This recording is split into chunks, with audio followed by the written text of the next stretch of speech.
kalau saya punya uang 5 juta, itu baiknya saya investasikan kemana? Oke, kita semua pasti pernah kepikiran gimana caranya kita mengubah uang 5 juta jadi 10 juta, jadi 100 juta, atau bahkan jadi 1 miliar. Kalau saran saya pribadi, misalnya kalian punya 5 juta dan pengen diinvestasikan, investasikan uang 5 juta itu untuk diri kalian. Contohnya, buat beli buku, ikut kelas, dan belajar. Sehingga kalian bisa punya skill baru atau meningkatkan skill yang sudah kalian miliki. Value kalian meningkat dan penghasilan kalian pun akan meningkat.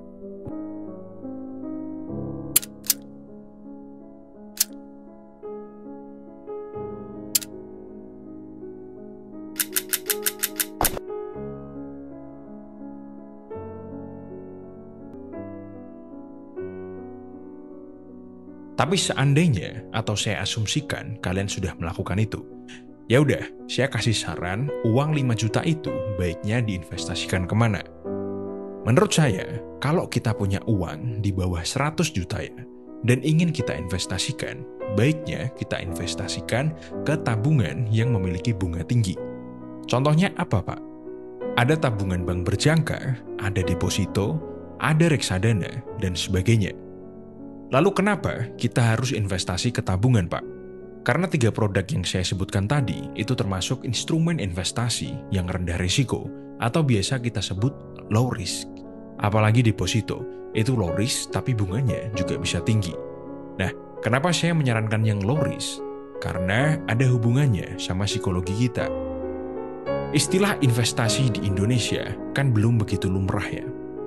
Yang saya asumsikan, kalian semua cuman sebatas tahu aja tentang investasi dan belum mempelajari lebih dalam. Ketika kita mencoba sesuatu untuk pertama kalinya dan gagal, biasanya kita nggak mau nyoba lagi kan? Dan sebaliknya, ketika kita sukses, kita berhasil, kita mendapatkan hasilnya, kita pasti pengen nyoba lagi. Maka dari itu, saya sarankan untuk yang baru pengen berinvestasi, itu ambil yang low risk aja. Jangan langsung masuk ke yang high risk kayak saham dan kripto. Karena kalau seandainya investasi pertama kalian itu rugi, maka kalian pasti malas untuk berinvestasi yang kedua kalinya. Lalu, kenapa kita nggak nabung ke tabungan bank biasa aja, Pak? Ya, itu sama aja kayak nabung biasa. Meski dapat bunga juga, tapi sedikit. Kalau nggak salah itu sekitar 0,01% per tahun. Nggak kerasa. Beda sama kalau kalian nabungnya di deposito. Kita pakai contoh deposito BPRB komunal. Deposito BPRB komunal itu dia ngasih bunga sampai 6,75% per tahun. Bandingin aja sama 0,01%. Jauh banget. Selain tabungan dengan bunga tinggi, kalian juga bisa berinvestasi ke emas. Saya pribadi nggak begitu suka ya investasi ke emas. Karena alasan personal aja. Tapi saya akan jelaskan juga poin plusnya investasi emas. Investasi emas itu bisa saya bilang nggak menghasilkan keuntungan. Lalu, gunanya investasi emas apa, Pak?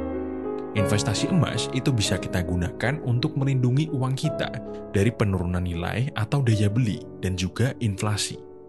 Kok bisa gitu, Pak? Karena harga emas itu cenderung naik seiring dengan inflasi. Berarti kita nggak untung dong, Pak. Bisa dibilang, iya, nggak untung.